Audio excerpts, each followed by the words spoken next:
और 1985 से जब इसका नाम इंदिरा गांधी लिफ्ट परियोजना थी, जिसका नाम अब ERCP PKC रखा गया है। और राज्य के पूर्वी राजस्थान के 13 जिलों के सभी दलों के नेता ये चाहते थे कि ये प्रोजेक्ट स्वीकृत होना चाहिए, और ये बड़ा मुश्किल था। लेकिन हमारी इस सरकार ने, भजनलाल सरकार ने इसको परस्यू किया। कई बार दिल्ली में मीटिंग हुई, कई बार यहाँ हुई, टेक्निकल रिपोर्ट हुई, वेबकोस के साथ फिर हुई। हमारे सिंचाई मंत्री जी इसमें एक्टिव रोल इन्होंने अदा किया। और आपको पूरी जानकारी है कि प्रधानमंत्री जी खुद यहाँ पर दादियाम आए और बड़ी सभा में इसकी घोषणा की। जो मोटी मोटी इसकी लागत आज करीबन 85,000 करोड़ रुपए इस योजना में खर्च होंगे, मोटा मोटा। अब इसका कुछ लोग विरोध करने के लिए खड़े हुए हैं, और विरोध इस नाम पे किया जा रहा है। कोई कह रहा है 76 गांव उठ रहे हैं, कोई कह रहा 88 गांव उठ रहे हैं, और उन गांवों को भी जोड़ दिया गया है जहां की 10 बीघा जमीन डूब में आएगी। तो मैं आपको इस जानकारी के लिए आपको तकलीफ दी है, बुलाया है। हमारे चीफ इंजीनियर भी हैं, अभय कुमार जी, सब यहाँ पर, हम 3 मंत्री आपकी उपस्थिति में ये निवेदन करना चाहते हैं कि कोई 88-78 गांव नहीं हट रहे। इसमें एक आंकड़ा आपके सामने है,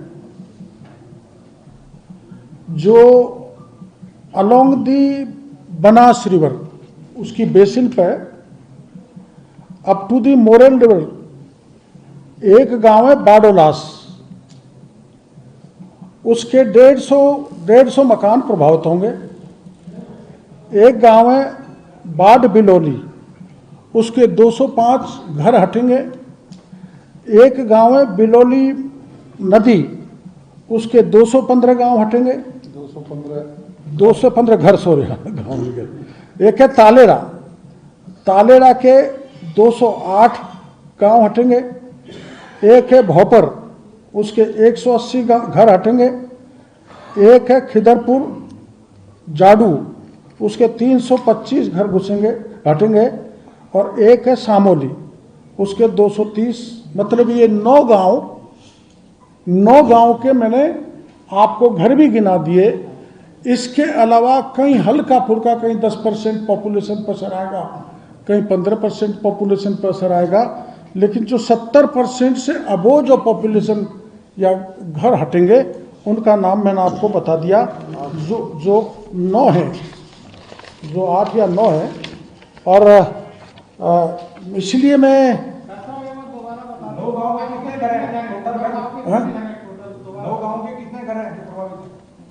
9 गाँव के घर अभी बताता हूँ। बाड बिलोली ये सवाई माधोपुर में है,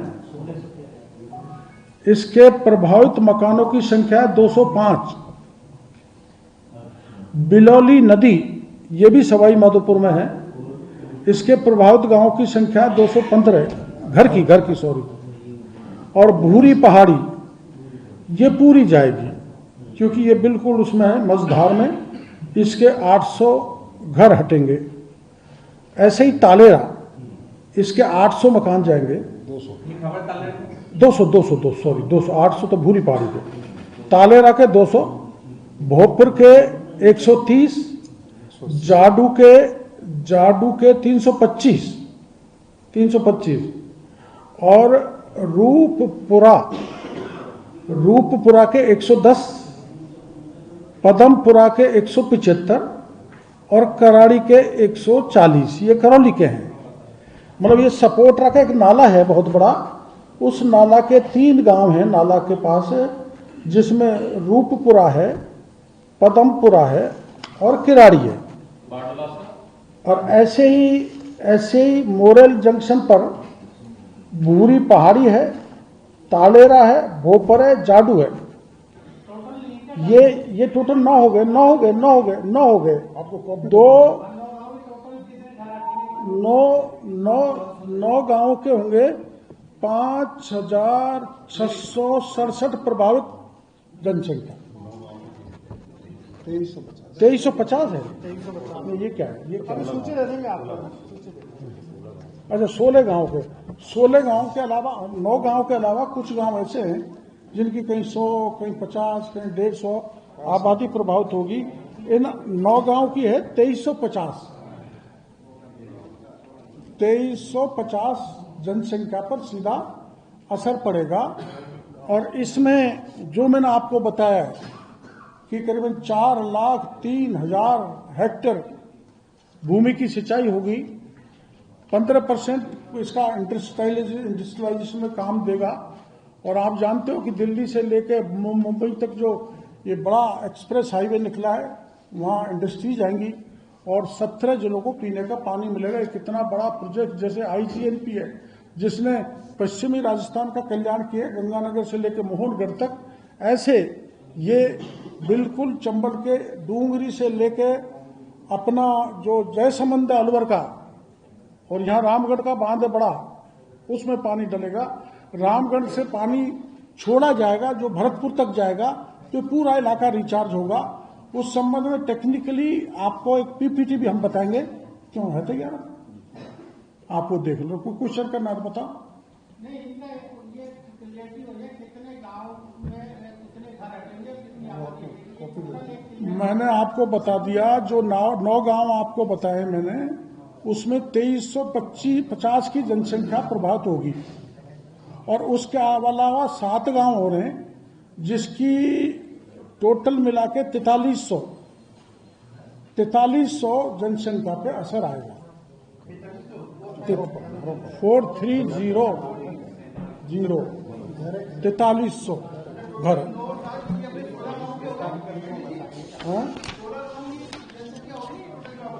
ना घर घर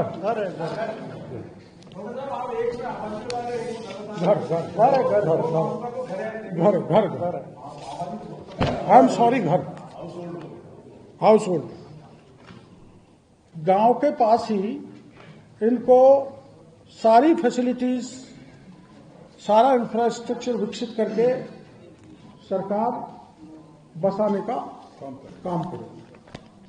उस इलाके में 76 गांव को जाने की बात वहां चल रही है, गलत है। हाँ, हो रही है, हो रही। लोकतंत्र में सबको अधिकार है, वो आंदोलन कर रहे हैं। टिकैत साहब भी आए, दूसरे नेता भी जा रहे हैं, पर ये गुमराह करने वाला मामला है। बाहर के नेता जाएं, प्रतिपक्ष के नेता जाएं, कोई दिक्कत नहीं है, लेकिन राजस्थान के उन किसानों का बुरा नहीं करें, उनको गुमराह नहीं करें जिनके चेहरे पे खुशहाली आने वाली है, जिस पे भारत सरकार माननीय प्रधानमंत्री मोदी जी के मेहरबानी से 85,000 करोड़ रुपए राजस्थान में खर्च होंगे। कृषि का उत्पादन कितना बढ़ेगा, एम्प्लॉयमेंट जनरेशन कितना होगा, वहां कितनी खुशहाली लौटेगी, तो ये उनको समझना चाहिए। गांव वालों को मैं निवेदन करना चाहूंगा इस पत्रकार वार्ता के जरिए, वो गांव भी हम बता देंगे जिनको कितना पानी मिलेगा।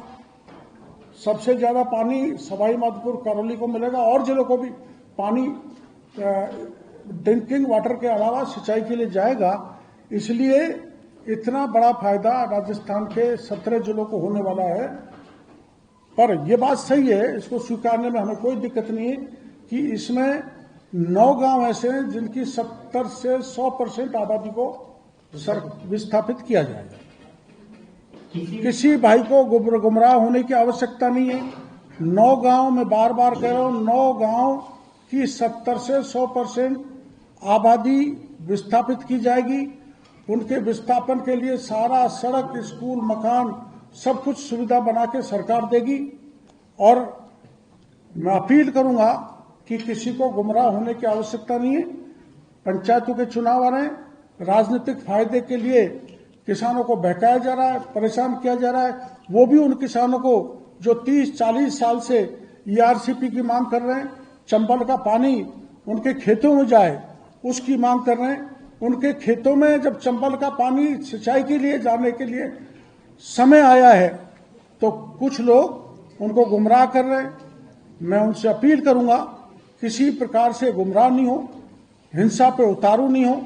आप उस इलाके के लोग कहीं भी बुलाओगे तो बड़े से बड़े सिंचाई विभाग के अधिकारियों को, हम तो इतने संवेदनशील है, कि जहां भी कोई घटना हुई, एक जगह घटना हुई, मैं बेडम साहब कन्हैयालाल जी वहां पर पहुंचे, जहां भी किसान अपने आप को तकलीफ में महसूस करेगा, हम खुद ही उनके साथ कंधे से कंधे मिला के तैयार है राजस्थान के किसान के लिए।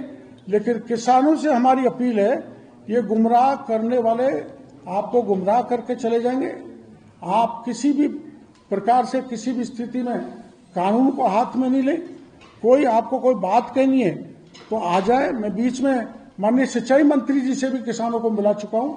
माननीय सिंचाई मंत्री जी ने किसानों को संतुष्ट किया है। फिर भी कोई प्रतिनिधिमंडल आना चाहे तो सरकार उससे बात करने के लिए तैयार है। जो आंकड़ा है वो सच्चाई का है। सरकार कतई गुमराह नहीं कर रही। 9 गांवों के अलावा 7 गांव और हैं जिनकी थोड़ी थोड़ी, कहीं 10%, कहीं 30%, कहीं 35% आबादी पर असर आएगा। बाकी ये जो 78 और 86-88 गांव कर रहे हैं, ये किसानों की आंखों में धूल झोंकने का काम कर रहे हैं। ऐसे नेताओं से सावधान रहने की जरूरत है। 2 महीने पहले मैंने वहां के प्रतिनिधिमंडल को माननीय सिंचाई मंत्री जी से मिला दिया था, घर पर ले जाकर, और वही बात इन्होंने कह दी थी जो मैं आज अभी कह रहा हूं। आप कृषि मंत्री जी से पूछ रहे हैं, बताओ तो सर। किसी व्यक्ति के लिए अपने घर को, परिवार को विस्थापित होना बड़ा पीड़ादायी होता है। ऐसे में हजारों की संख्या में वहां से लोगों को विस्थापित होना पड़ेगा, तो क्या और दूसरा पहले अपन संबोधन वाली बात करें, उसके बाद क्या हाँ आप बताओ, आपका जवाब जरूर बताओ। अगर विस्थापन तो देखो सेंचुरी में भी हुआ है, सवाई माधोपुर रणथंभौर सेंचुरी में हुआ है, सरिस्का में हुआ है, और उनको बाकायदा बसाया गया है, उजाड़ा नहीं गया है, उनको सुविधा दी गई है। और आज सेंचुरी और सरिस्का के कारण हमारा राजस्थान कितने टूरिज्म में आगे बढ़ रहा है, ये भी आप लोगों को ध्यान रखना चाहिए। इस प्रेस वार्ता में हमारे बीच में सरकार के वित्त मंत्री आदरणीय करोड़ीलाल जी मीणा साहब, हमारे गृह मंत्री आदरणीय जवाहर जी मैडम साहब, अभय कुमार जी, हमारे सभी चीफ इंजीनियर साहब, और विशेष तौर से इस प्रेस वार्ता में पधारे हुए सभी हमारे पत्रकार मित्रों। जैसा कि इस अति महत्वपूर्ण परियोजना के बारे में हमारे वित्त मंत्री आदरणीय करोड़ीलाल जी मीणा जी द्वारा आपको सारी विस्तृत जानकारी दी गई, मैं आप सभी के माध्यम से बताना चाहता हूं कि ये बहुत ही अति महत्वपूर्ण की परियोजना है और पूर्व की सरकारें भी इसके बारे में बात करती आई है।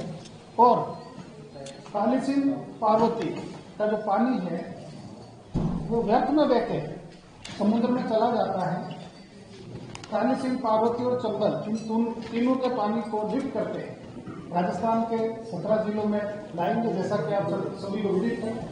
अगर हाल ही के अंदर जो वर्षा हुई उसके पानी की अगर हम गणना करें तो जो 3500 एमसीएफ पानी हमें इस परियोजना में मिलना है, उससे 10 गुना पानी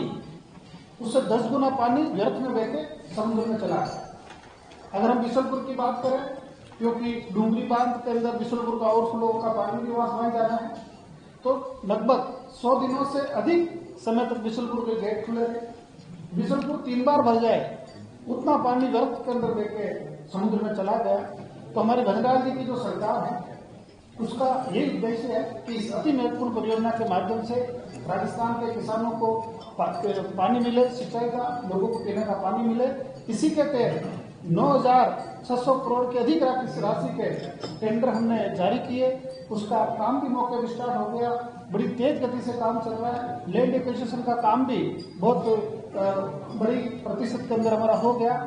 इसके बाद हमारा जो सेकंड फेज था, लगभग 14,000 करोड़ के टेंडर हमने उसके भी जारी कर दिए, उसके भी जल्दी हम रिपोर्ट जारी करेंगे। इस तरह से इतनी बड़ी वृहत योजना के अंदर हमारा प्रदेश बहुत तेजी से आगे बढ़ रहा है। और मैं धन्यवाद देना चाहता हूँ हमारे देश के यशस्वी प्रधानमंत्री नरेंद्र भाई मोदी जी का, हमारे विशेष तौर से राजस्थान के सूबे के मुख्यमंत्री आदरणीय भजनलाल जी का, जिन्होंने राजस्थान और मध्य प्रदेश के बीच वर्षों से हटके इस सहमति के मसले को सुलझाया।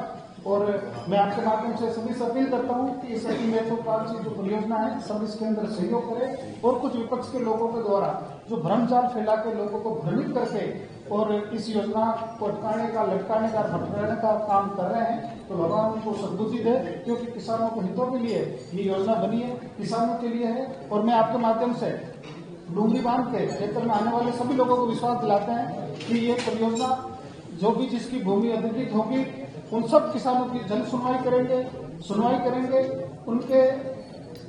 उनकी मदद के लिए, उनके सुविधा के लिए और उसी पंचायत केंद्रों को बसाने के लिए सरकार हमारी प्रतिबद्ध है। पहले भी हमने सिंचाई विभाग के माध्यम से बड़ी वर्त योजनाओं को हमने कंप्लीट किया है।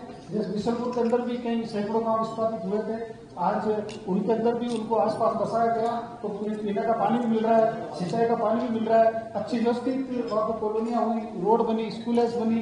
तो इसलिए सरकार हमारे किसानों के साथ है, गाँव वालों के साथ है और जो भी उचित मदद होगी सरकार से, वो सरकार हमारी हर संभव मदद करेगी।